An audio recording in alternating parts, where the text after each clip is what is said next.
Guys, ito na ang aking para sa aking biko. Yan, malapit na ito guys. Kunti na lang.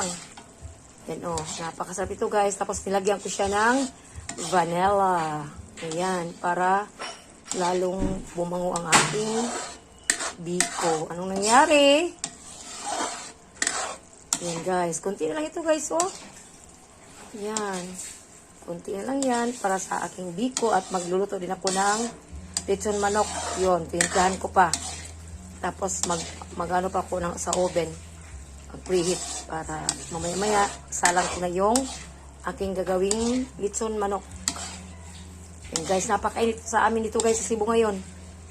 Yan, tapusin ko muna itong aking biko, tapos sabay yung aking lechon manok. Yan, masarap ito guys. Yan, masarap magluto ng biko ang mga Bisaya. Yes, totoo yan guys. Masarap ang biko sa amin.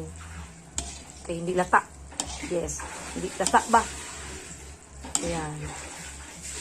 Ayan na guys, ang ating biko. Ayan.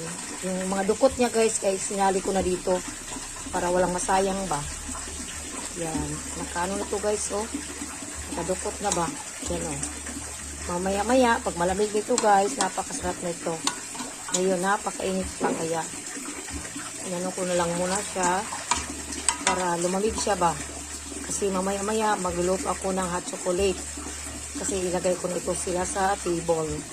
At yung niluto kong lechon manok. Kung ano pang aking ilalagay.